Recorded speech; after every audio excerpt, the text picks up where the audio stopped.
70 years ago, in 1937, 12 inmates at Millbrook State Penitentiary vanished without a trace during the dead of night, leaving behind empty cells and a community paralyzed by disbelief.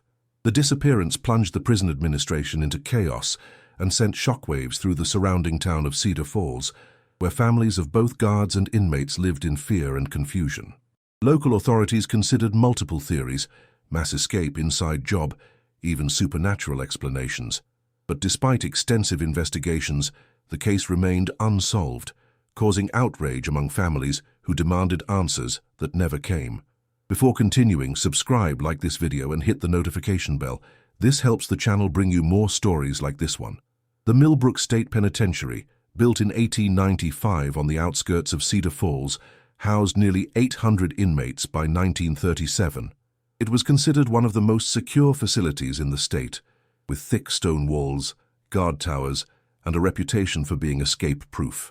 The missing inmates were housed in Block C, a maximum security wing reserved for the most dangerous criminals. Among them was Thomas "Red" Sullivan, serving life for armed robbery, and Marcus Webb, a counterfeiter whose family had hired expensive lawyers to appeal his case.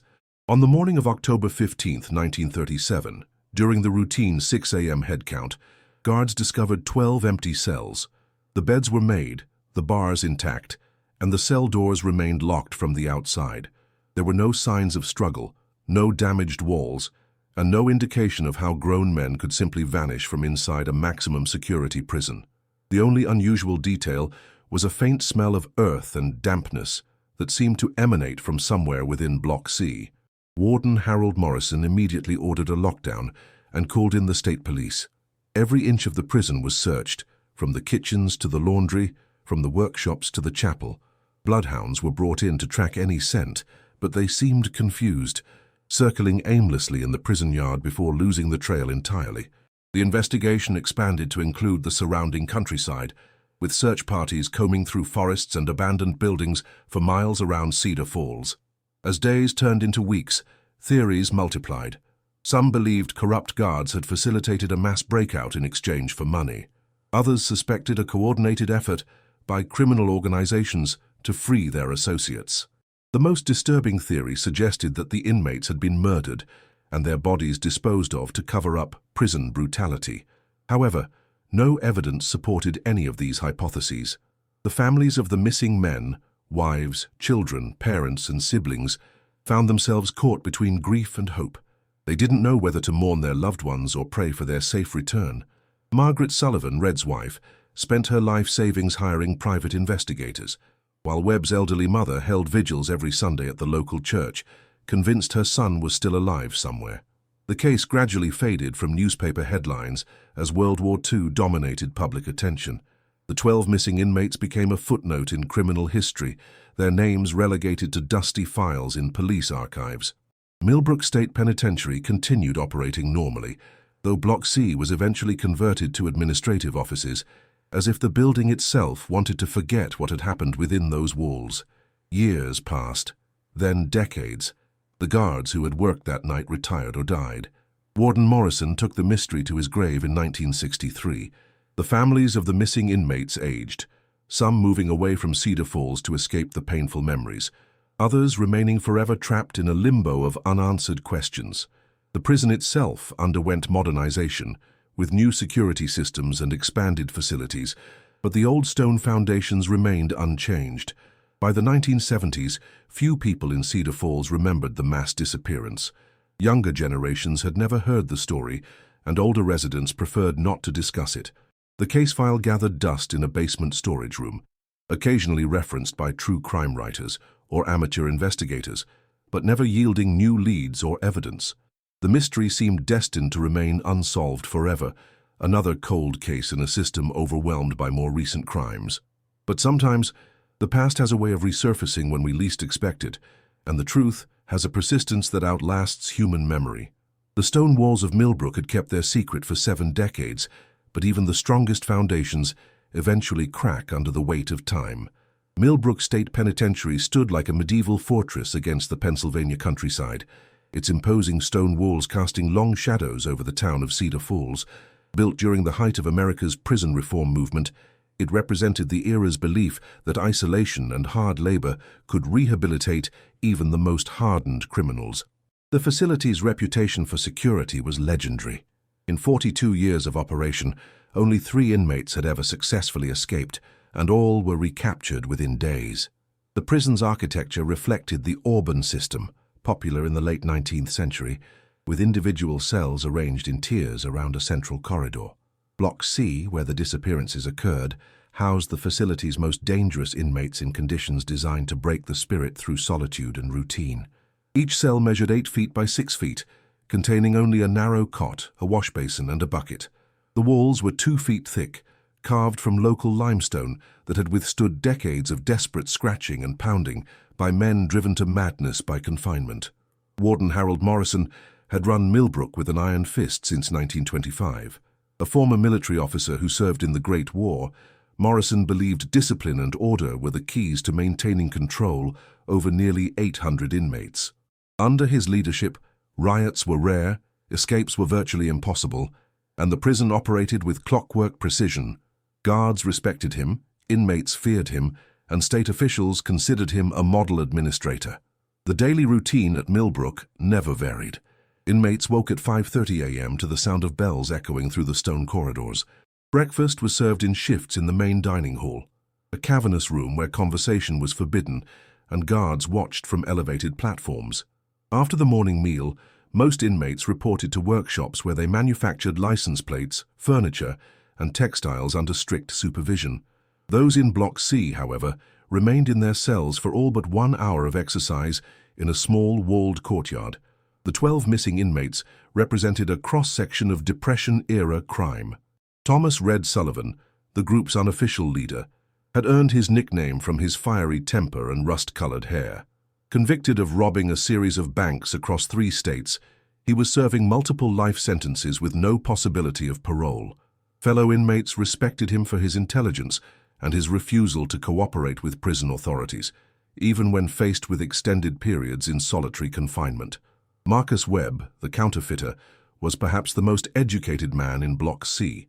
A former accounting clerk who had printed thousands of dollars in fake currency during the economic downturn, Webb possessed technical skills that made him valuable to other inmates planning various schemes. His correspondence with his family, carefully monitored by prison censors, revealed a brilliant mind tormented by guilt over the shame he had brought to his elderly parents. Among the others were Frank the Hammer Kowalski, a Polish immigrant convicted of murder during a labor dispute; Samuel Davis, one of the few black inmates in the facility, serving time for armed robbery in an era when racial justice was a distant dream; and brothers Pete and Jimmy Torino, whose involvement with organized crime in Philadelphia had earned them sentences that would keep them behind bars for decades. The guards assigned to Block C that October night were experienced veterans who knew the routines and personalities of every inmate under their watch. Sergeant William Hayes had worked at Millbrook for 15 years and prided himself on being able to detect trouble before it started. Officer Dennis Murphy, a local Cedar Falls resident, supplemented his guard salary by working weekends at his family's hardware store. Both men would later testify that nothing seemed unusual during their final rounds at 11 p.m. on October 14th. The prison's security measures in 1937 were considered state-of-the-art for the time. Guard towers positioned at each corner of the facility provided overlapping fields of observation, while powerful searchlights swept the prison yard throughout the night. The main gate required 2 guards to operate and was never opened after sunset, except for emergencies. Additional checkpoints controlled access to each cell block, and a complex system of keys and locks ensured that no single guard could access all areas of the facility.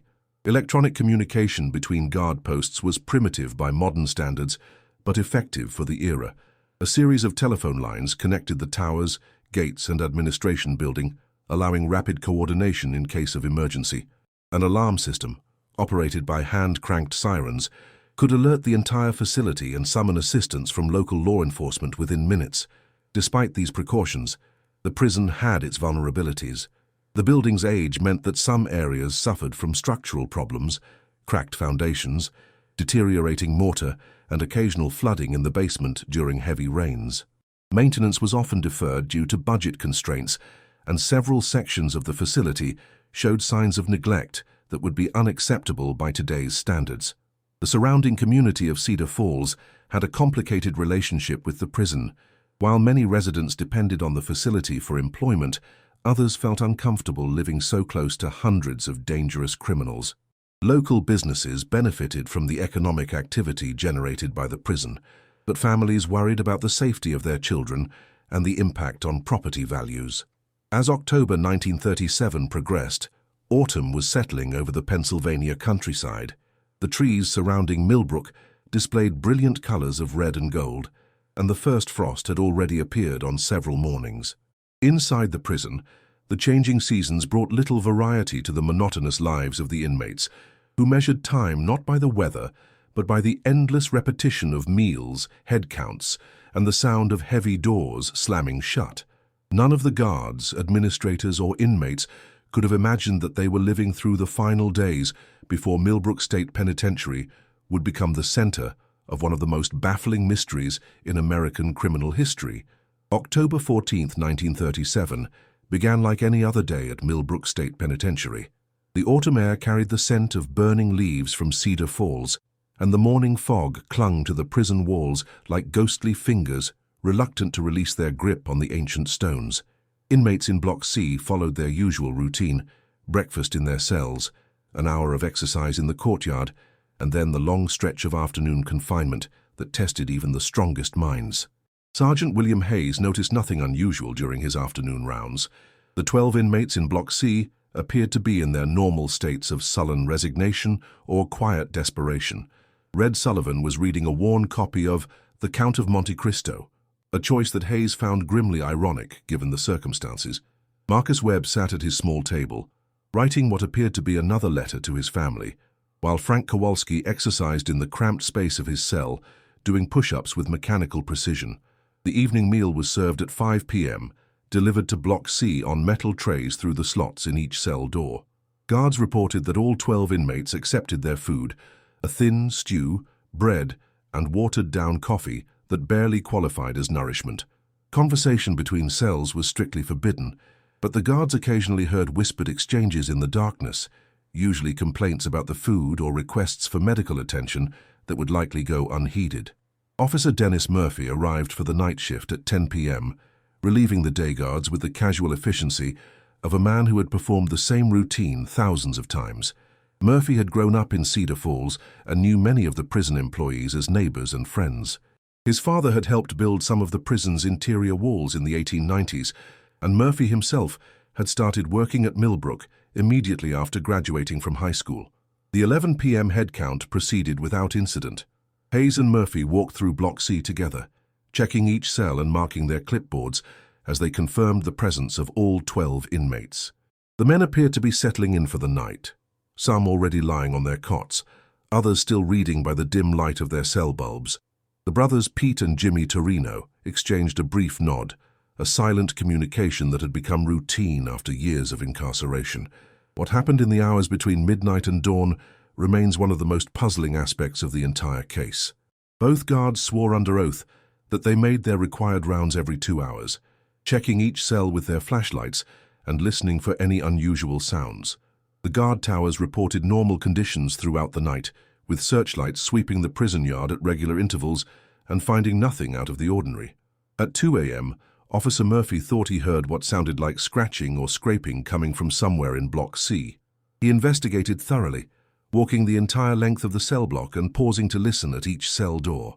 Whatever sound he had heard seemed to have stopped, and he attributed it to rats in the walls, a common problem in the old building that maintenance had never fully resolved. The night shift change occurred at 6 a.m., with day guards arriving to take over from Hayes and Murphy. This was when the impossible discovery was made. As day guard Thomas Peterson began the morning head count, he found himself staring at 12 empty cells. The beds were neatly made, personal belongings remained undisturbed, and there were no signs of struggle or forced entry. The cell doors remained locked, exactly as they had been secured the previous evening. Peterson's shouts of alarm brought other guards running. Within minutes, Warden Morrison himself was striding through Block C, his face pale with disbelief as he peered into each empty cell. The veteran administrator had seen riots, escape attempts, and every form of prison violence imaginable, But he had never encountered anything like this. 12 men had simply vanished from locked cells inside a maximum security facility. The immediate response was swift and comprehensive. Morrison ordered a complete lockdown of the entire prison, confining all remaining inmates to their cells, while guards searched every possible hiding place. The workshops, kitchen, laundry, chapel, and administrative offices were examined inch by inch. Guard dogs were brought in from the state police, their handlers expecting the animals to quickly pick up the scent trail of the missing men. Instead, the dogs exhibited strange behavior that puzzled their experienced handlers. After being given clothing from the empty cells to establish scent recognition, the bloodhounds began following a trail that led them in circles around Block C. They would stop at certain points along the walls, whining and pawing at the stone floor, before losing the scent entirely and becoming agitated and confused. By noon, the prison was crawling with investigators. State police detectives interviewed every guard who had worked the previous night, searching for inconsistencies in their stories or evidence of corruption. The FBI was contacted, though their involvement would remain limited due to jurisdictional questions about whether federal crimes had been committed. Local newspaper reporters gathered outside the prison gates, sensing a story that would capture national attention. The families of the missing inmates began arriving in Cedar Falls as news of the disappearances spread. Margaret Sullivan drove through the night from her home in Pittsburgh, clutching a photograph of her husband and demanding answers that no one could provide. Webb's elderly parents made the journey from their small farm outside Philadelphia, their faces showing the strain of years spent worrying about their imprisoned son. As the first day of investigation ended without any leads or discoveries, a sense of unease settled over everyone connected to Millbrook State Penitentiary. Guards who had worked at the facility for decades found themselves questioning everything they thought they knew about prison security. Inmates whispered among themselves, some expressing admiration for what appeared to be an impossible escape, others wondering if they were witnessing something supernatural. The October night that had seemed so ordinary would forever divide the history of Millbrook into before and after. 12 men had vanished without explanation, leaving behind a mystery that would haunt everyone touched by it for the rest of their lives. The massive stone walls that had contained thousands of criminals over 4 decades had failed their ultimate test, though no one yet understood how or why. In the town of Cedar Falls, residents locked their doors and checked their windows, uncertain whether they should fear escaped convicts or something even more inexplicable. The prison that had always represented security and order had become a symbol of the unknown, and the questions multiplied faster than any investigation could hope to answer them. Dawn broke grey and cold over Cedar Falls on October 16th, revealing a community transformed overnight into the center of one of America's most baffling criminal mysteries. State police vehicles lined the streets leading to Millbrook State Penitentiary, while reporters from newspapers as far away as New York and Chicago set up makeshift camps outside the prison gates. The impossible had happened, and everyone wanted answers. Detective Captain Robert Harrison of the Pennsylvania State Police took charge of the investigation, bringing with him a team of experienced officers who specialized in prison security and escape cases. Harrison was a methodical man who had built his reputation on solving complex cases through careful attention to detail and relentless pursuit of evidence. He approached the Millbrook mystery with the same systematic approach that had served him throughout his career. The first phase of the investigation focused on the guards who had been on duty during the night of the disappearances. Sergeant Hayes and Officer Murphy were subjected to intensive questioning, their stories examined for inconsistencies or signs of deception.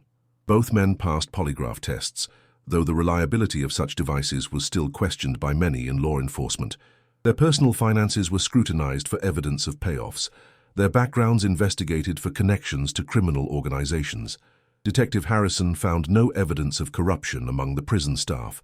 Hayes had worked at Millbrook for 15 years with an exemplary record, never missing a shift or receiving a disciplinary action.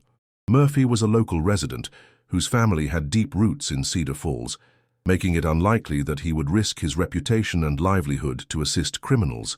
Both guards maintained their innocence and cooperated fully with investigators. The physical examination of Block C revealed several puzzling details that deepened the mystery rather than providing solutions. The locks on all 12 cells showed no signs of tampering, and the keys remained in the possession of authorized personnel. The cell bars were intact, with no evidence of cutting or bending. The walls, floors, and ceilings appeared solid, showing no obvious points of entry or exit. However, investigators did notice the persistent smell of earth and dampness that guards had reported on the morning of the discovery. The odor seemed strongest near the center of Block C, though its source remained unclear. Prison maintenance workers suggested that it might be related to the building's aging sewer system or foundation problems, but a thorough inspection of the plumbing revealed no leaks or blockages. The search for the missing inmates expanded beyond the prison walls to encompass the entire surrounding region. Teams of officers, aided by volunteers from Cedar Falls, combed through forests, abandoned buildings, and rural areas for miles around the facility. Roadblocks were established on major highways, and law enforcement agencies across multiple states were alerted to watch for the escaped convicts. Bloodhounds continued to exhibit strange behavior whenever they were brought into Block C. The experienced animals would follow scent trails that seemed to lead nowhere, often ending at solid walls or the center of empty spaces. Their handlers had never seen such confusion in working dogs, and several different packs were brought in to confirm the initial findings. FBI agent Samuel Crawford arrived from the Philadelphia field office to assess whether federal jurisdiction applied to the case. Crawford was intrigued by the unusual circumstances and the complete lack of conventional evidence. After examining the scene and reviewing the initial reports, he authorized limited federal assistance, while acknowledging that the case fell primarily under state jurisdiction. The media attention intensified as national newspapers picked up the story. Headlines screamed about the impossible escape and the vanishing convicts of Millbrook. Radio broadcasts carried updates about the investigation, and newsreel cameras captured footage of the prison and the surrounding search efforts. The mystery captivated public imagination during a time when Americans were struggling with economic hardship and international tensions. Warden Morrison found himself under intense scrutiny from both investigators and prison officials. His 40-year career in corrections had been marked by steady advancement and recognition for maintaining order in difficult facilities. The mass disappearance represented a catastrophic failure that threatened to destroy his reputation and career. Morrison cooperated fully with investigators while privately grappling with the possibility that his life's work had been undermined by an event he couldn't explain. The families of the missing inmates established a makeshift headquarters at the Cedar Falls Hotel, sharing information and supporting each other through the agonizing uncertainty. Margaret Sullivan emerged as their unofficial spokesperson, organizing meetings with investigators and demanding regular updates on the search efforts. Her grief was complicated by a mixture of hope that her husband had successfully escaped and fear about what might have actually happened to him. Marcus Webb's parents hired a private investigator, a former police detective named Charles Morrison, who had built a reputation solving difficult cases. Morrison's investigation paralleled the official inquiry, but focused more heavily on the backgrounds and relationships of the missing inmates. He discovered that several of the men had maintained correspondence with individuals outside the prison, though the letters had been carefully censored by prison officials. As the first week of investigation concluded, Detective Harrison faced mounting pressure to produce results. The complete absence of conventional evidence suggested either an unprecedented level of planning and execution or circumstances that defied normal criminal investigation. Harrison privately began to consider possibilities that seemed to challenge rational explanation, though he kept such thoughts to himself. The prison itself became a fortress under siege, with guards working double shifts and additional security measures implemented throughout the facility. Remaining inmates were confined to their cells, except for essential activities, creating tension and unrest that threatened to explode into violence. The atmosphere of fear and suspicion affected everyone connected to Millbrook, from the newest guards to the most experienced administrators. Local businesses in Cedar Falls reported a significant increase in activity as investigators, reporters, and curiosity seekers descended on the small town. Hotels were booked solid, restaurants struggled to keep up with demand, and souvenir shops began selling postcards featuring images of the prison. The economic impact provided some benefit to residents, though many felt uncomfortable profiting from such a tragic and mysterious situation. By the end of October 1937, The investigation had consumed thousands of man-hours and followed hundreds of leads without producing a single credible explanation for the disappearances. The 12 empty cells in Block C remained a testament to human ingenuity or something far more inexplicable, their silence growing more ominous with each passing day. As November 1937 arrived with its promise of harsh winter weather, the investigation into the Millbrook disappearances had generated more questions than answers. Detective Captain Harrison's methodical approach had eliminated many possibilities while failing to identify a single plausible explanation for how 12 men could vanish from locked cells in a maximum security facility. The case was becoming a career-defining challenge that tested the limits of conventional criminal investigation. The most popular theory among investigators involved official corruption at the highest levels of prison administration. Despite finding no evidence of bribery among the guards on duty that night, detectives theorized that a broader conspiracy might have involved multiple employees working together over an extended period. This hypothesis suggested that the disappearances were the result of a carefully planned operation that required inside knowledge and assistance. Detective Harrison pursued this line of investigation with characteristic thoroughness. Financial records of all prison employees were examined, their personal relationships scrutinized, and their daily routines analyzed for patterns that might indicate criminal activity. The investigation expanded to include suppliers, contractors, and anyone else who had regular access to the facility. Despite months of intensive work, no evidence of conspiracy was discovered. Her second theory focused on the possibility that the inmates had discovered or created a hidden passage within the prison structure. The building's age and the primitive construction techniques of the 1890s might have left vulnerabilities that modern security measures failed to address. Teams of engineers and architects were brought in to examine the facility's blueprints and conduct detailed structural analyses. The architectural investigation revealed several interesting features of Millbrook's construction, including a network of utility tunnels and drainage systems that ran beneath the main buildings. However, access to these areas was limited and well monitored, making it unlikely that inmates could have reached them without detection. Additionally, the tunnels were too narrow and hazardous to accommodate the movement of 12 adult men.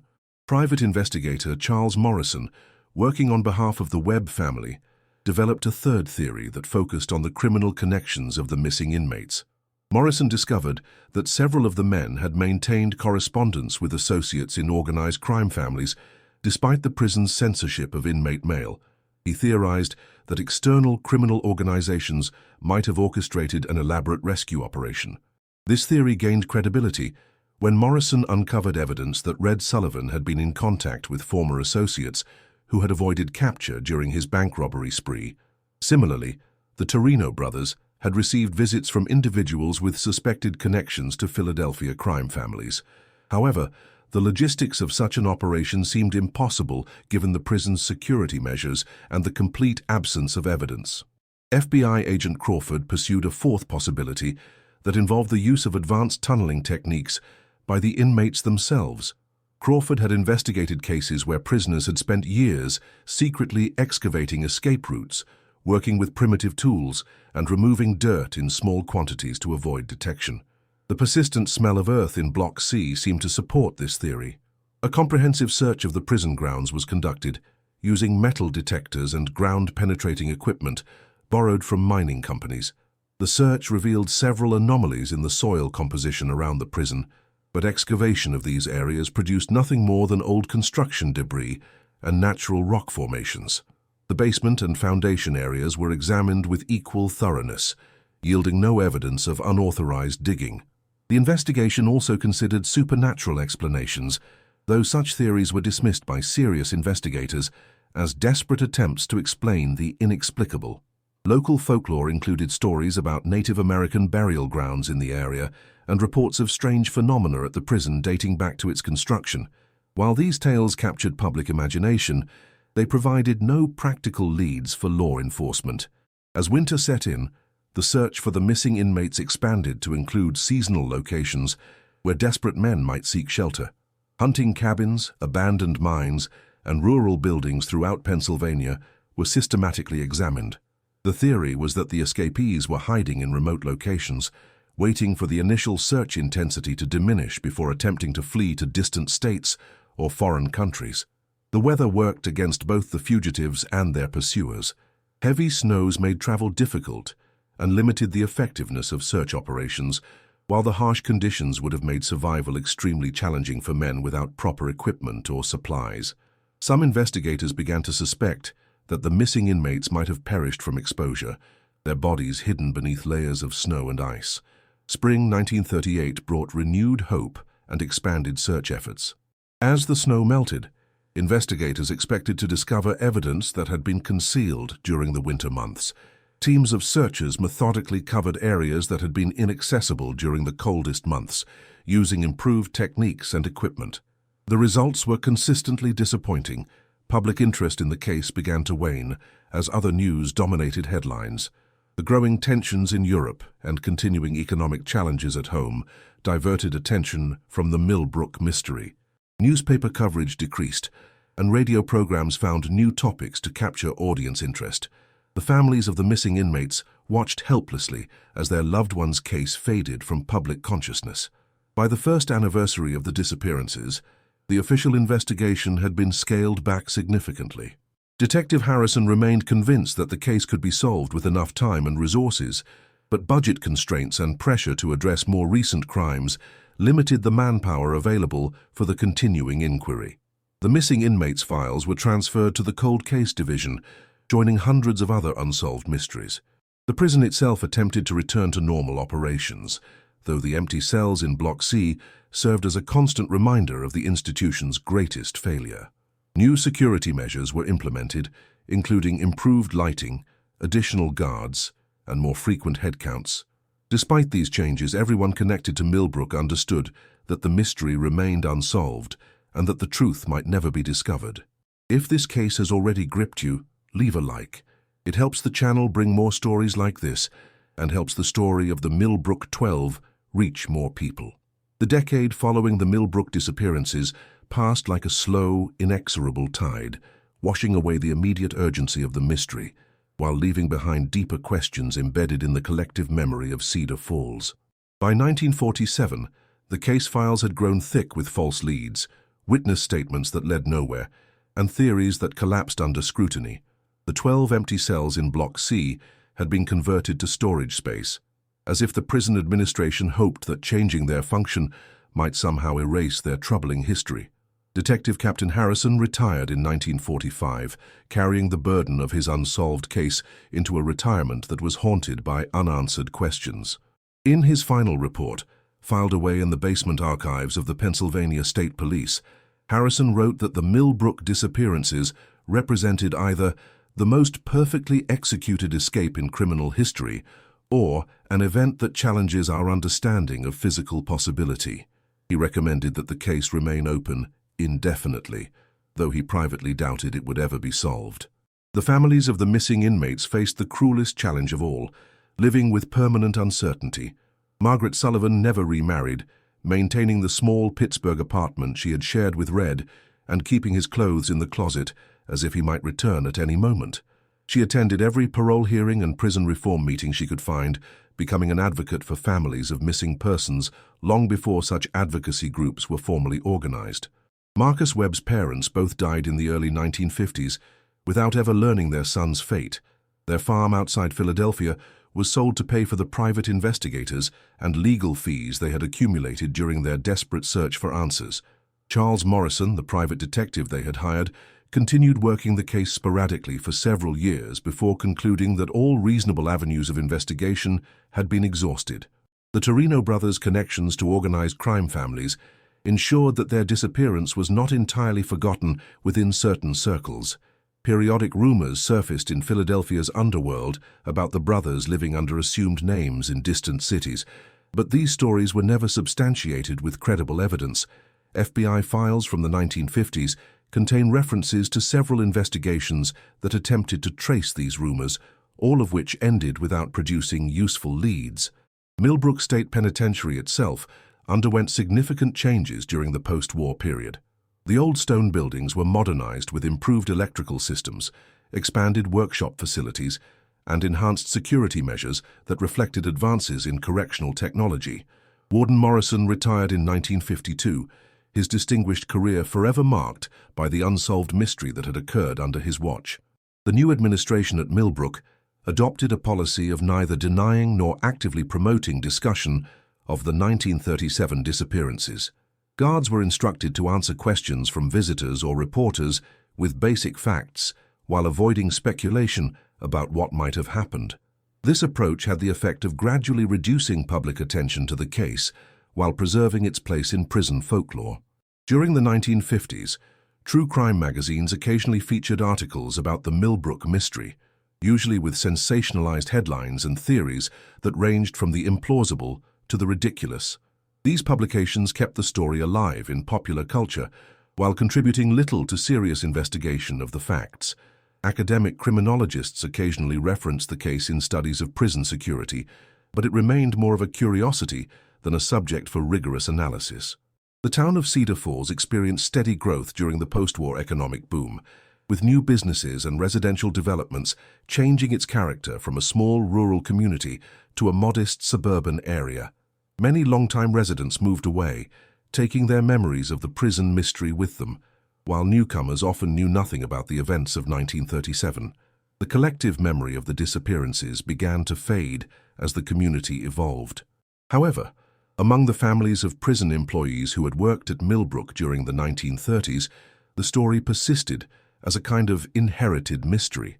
Children who had grown up hearing whispered conversations about the night 12 men vanished carried those stories into adulthood, sometimes sharing them with their own children as examples of the inexplicable events that occasionally disrupt ordinary life. Officer Dennis Murphy, one of the guards on duty during the disappearances, remained at Millbrook until his retirement in 1967. Colleagues noted that Murphy never spoke about the events of October 1937 unless directly questioned, and even then, his responses were brief and factual.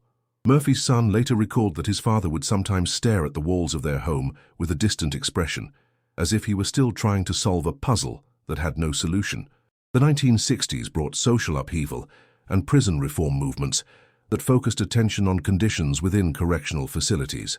Activist groups occasionally cited the Millbrook disappearances as evidence of the need for transparency and accountability in prison operations, though their theories about what had happened varied wildly and were generally unsupported by evidence. As the 20th anniversary of the disappearances approached in 1957, several newspapers ran retrospective articles about the case. These pieces typically rehashed the known facts while acknowledging that the mystery remained unsolved.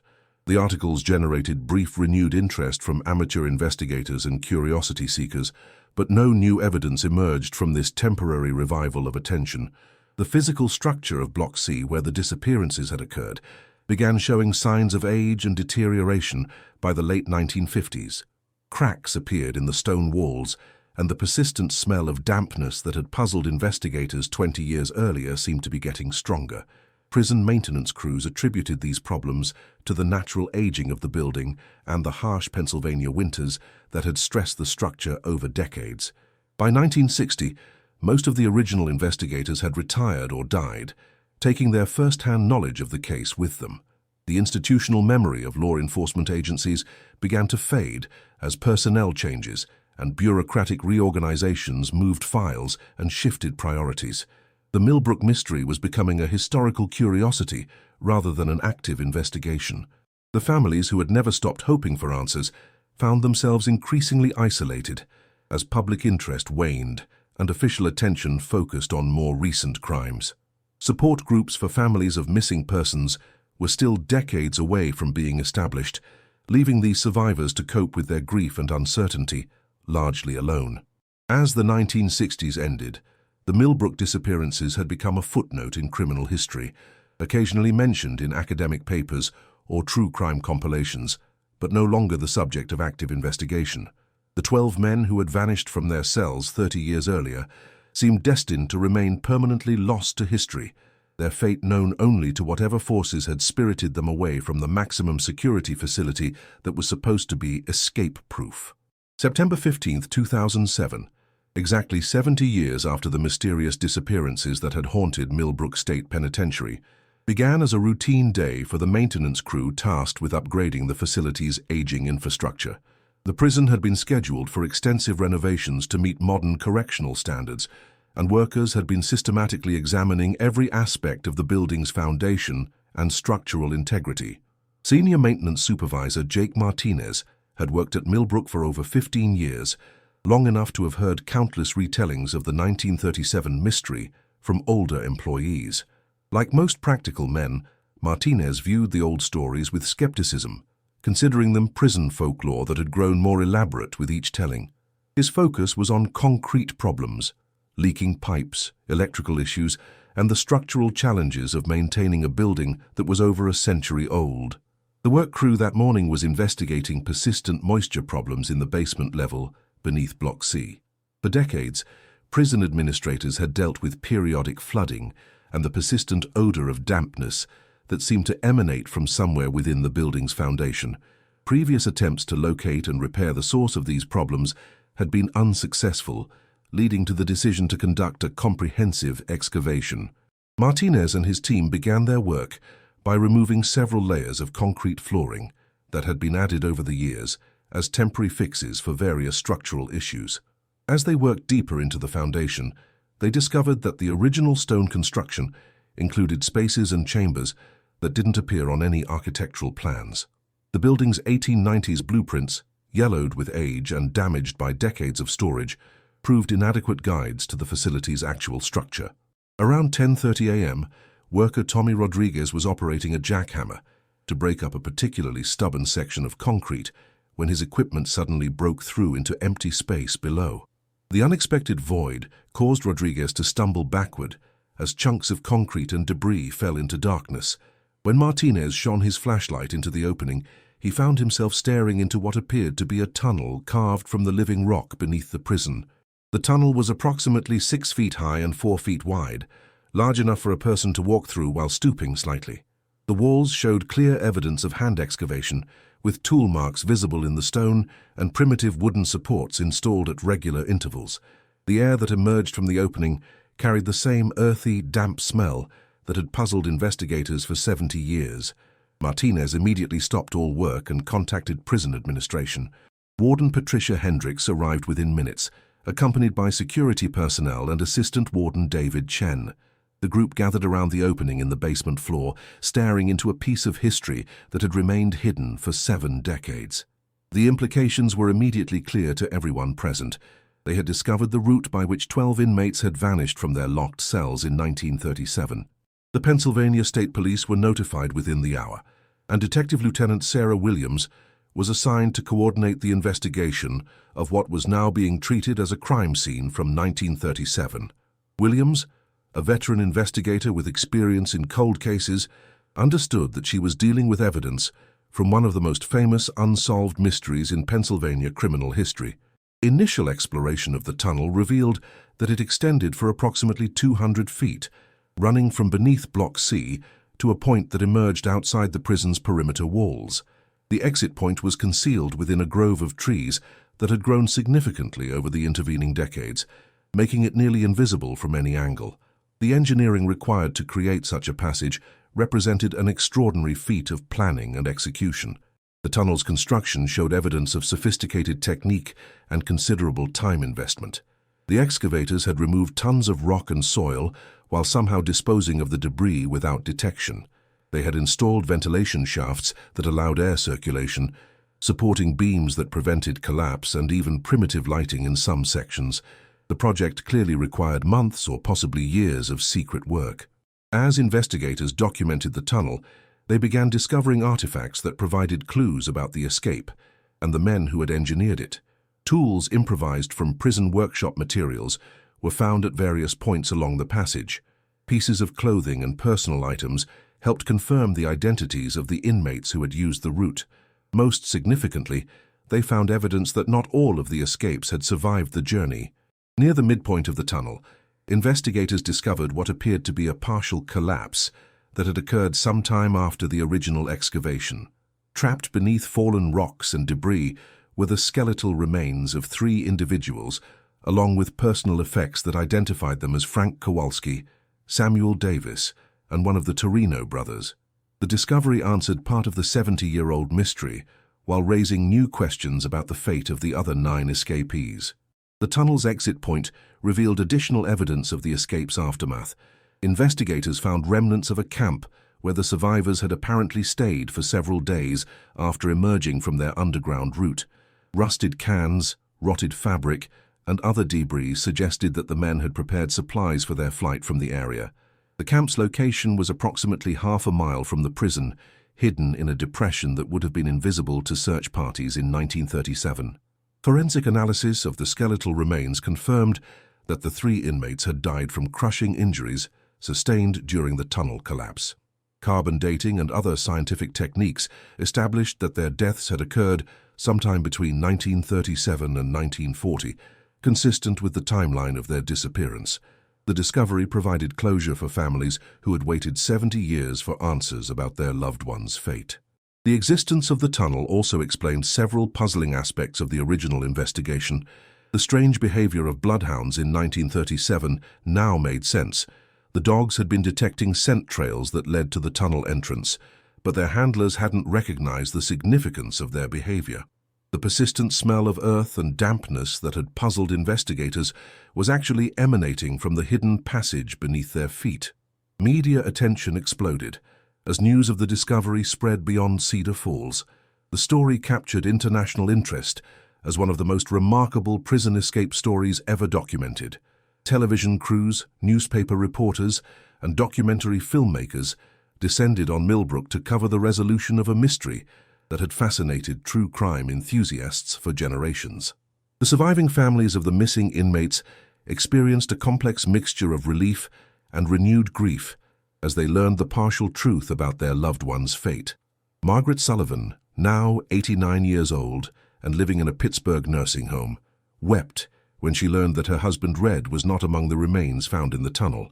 After 70 years of uncertainty, she finally had reason to believe that he might have successfully escaped and lived a life of freedom, even if she would never know the details.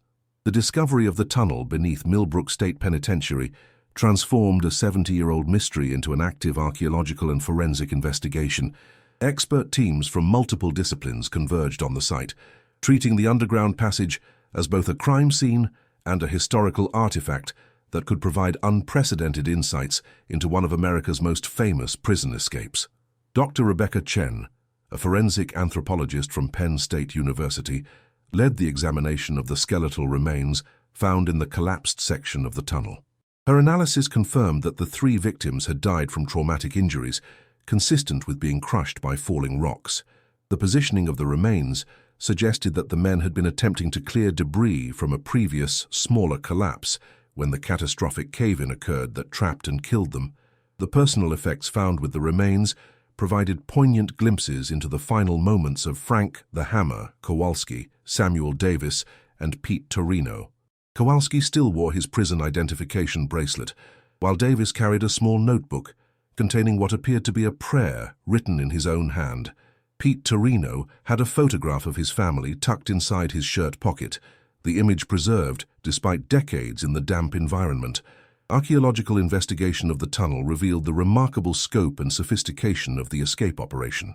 Carbon dating of wooden support beams indicated that construction had begun at least 3 years before the actual escape, suggesting that the project required extraordinary patience and planning. The inmates had worked exclusively during nighttime hours, using tools stolen from prison workshops and improvised from available materials. The engineering challenges overcome by the escapees were staggering when considered in detail. They had excavated through solid rock using primitive tools, removed tons of debris without detection, and created a structurally sound passage that had survived for 70 years.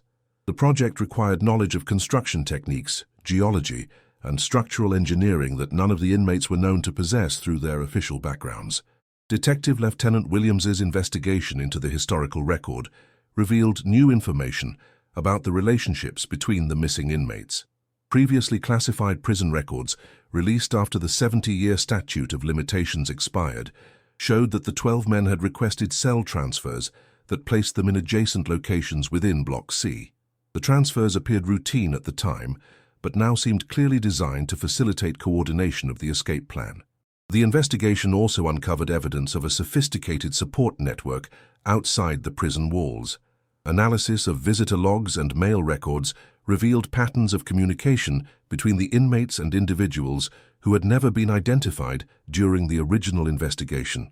Several of these outside contacts had criminal backgrounds and connections to organized crime families, suggesting that the escape had received external assistance and funding. Forensic examination of the tunnel's construction revealed that the inmates had solved several complex technical problems through ingenious improvisation. They had created an air circulation system using pipes stolen from prison plumbing repairs, installed primitive but effective drainage to prevent flooding, and even developed a communication system that allowed coordination between workers at different points along the passage. The most remarkable discovery was a series of detailed diagrams and notes carved into the tunnel walls, apparently serving as a permanent record of the construction process. These inscriptions, invisible to casual observation but revealed under special lighting, documented different phases of the project and included calculations related to structural support and excavation planning. The mathematical precision suggested that at least one of the inmates possessed considerable engineering knowledge. Analysis of prison workshop records from the 1930s revealed how the inmates had acquired the tools and materials necessary for their project. Over a period of several years, small items had been reported missing from various work areas, nothing significant enough to trigger major investigations, but collectively representing everything needed for tunnel construction. The thefts had been so gradual and scattered that no pattern was apparent to prison administrators. The investigation team also examined weather records and geological surveys from the 1930s to understand the environmental challenges faced by the tunnel builders. The area beneath Millbrook was prone to seasonal flooding and unstable soil conditions that would have made excavation extremely dangerous. The inmates had somehow acquired knowledge of local geology and hydrology that allowed them to route their tunnel through the most stable rock formations. Dr. Michael Torres, a historian specializing in Depression-era crime, analyzed the social and economic context that might have motivated such an elaborate escape attempt.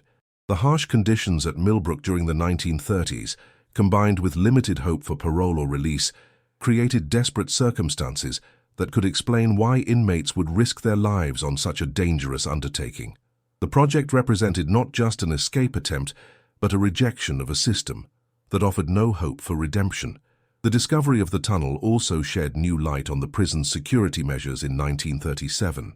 Investigators found evidence that the inmates had carefully studied guard patrol patterns, identified blind spots in observation, and even monitored the personal habits of individual officers.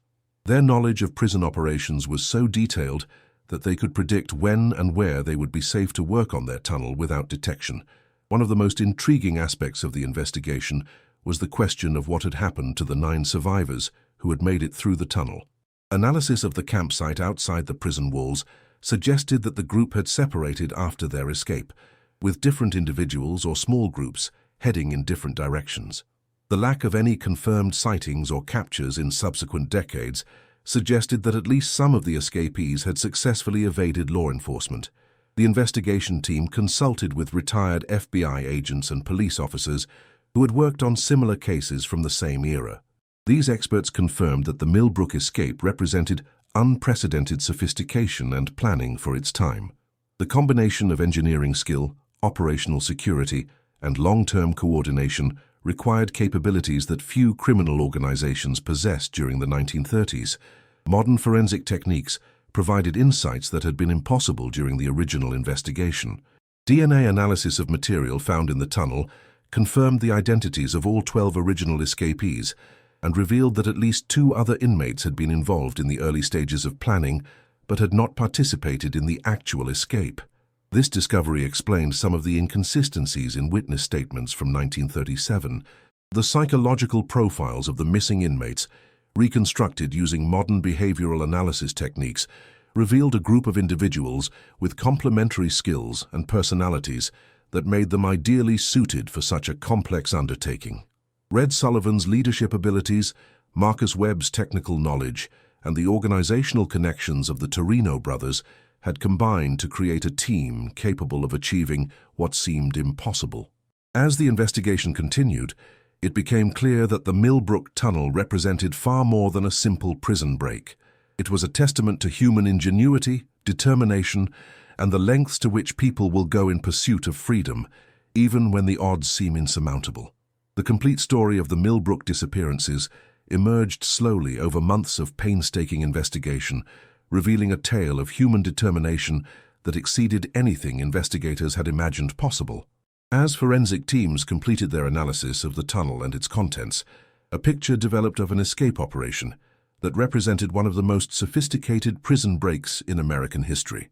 The engineering marvel beneath Millbrook had required not just courage and determination, but also knowledge and skills that seemed impossible for the inmates to have possessed. The mystery was partially solved when investigators discovered that Marcus Webb, the counterfeiter, had worked as a surveyor's assistant before turning to crime. His technical knowledge, combined with geological information obtained through the prison library, had provided the foundation for the tunnel's design and construction. DNA analysis and historical research revealed the fate of most of the surviving escapees. Red Sullivan had indeed lived a life of freedom after his escape, settling in Canada under an assumed name and working as a construction foreman until his natural death in 1978. He had married, raised a family, and never committed another crime. His widow, contacted by investigators in 2008, confirmed that he had told her about his past shortly before his death, swearing her to secrecy until after his passing. Marcus Webb had used his technical skills to build a new life as an engineering consultant in California, legally changing his name and obtaining legitimate credentials through a combination of ability and forged documents. He had died in 1995, taking his secret with him, but leaving behind a successful business and a reputation as an honest man who had helped design several important infrastructure projects. The surviving Torino brother, Jimmy, had maintained his connections to organized crime, but had avoided capture by relocating to Chicago and becoming involved in legitimate business ventures. FBI files revealed that he had been under occasional surveillance during the 1940s and 1950s, but had never been definitively linked to his escaped prisoner identity. He had died in a car accident in 1963. Of the remaining 6 escapees, 3 had died within a decade of their escape. 1 from tuberculosis, 1 in a workplace accident, and 1 from complications related to injuries sustained during the tunnel collapse. The final 3 had successfully disappeared into American society, leaving no confirmed traces of their subsequent lives or deaths. The investigation revealed that the escape had been funded and supported by a network of criminal associates and sympathizers who had remained hidden from law enforcement for 70 years. The outside support included safe houses, false identity documents, and financial assistance that had enabled the survivors to establish new lives far from Pennsylvania. The network's operational security had been so effective that even modern investigative techniques could only identify some of its members. Margaret Sullivan, the widow who had waited 70 years for news of her husband, died peacefully in her sleep just 2 months after learning that Red had lived as a free man. Her family reported that she had seemed at peace for the first time in decades, finally able to grieve properly and find closure. She was buried holding the last letter Red had written to her from prison, a document that had become her most treasured possession during the long years of uncertainty. The Webb family received similar closure when investigators located Marcus's engineering firm in California and discovered records of his legitimate career. His former colleagues remembered him as a brilliant and ethical professional who had contributed significantly to several major construction projects. The revelation that he had been an escaped convict shocked those who had known him, but also provided his family with pride that he had transformed his life so completely.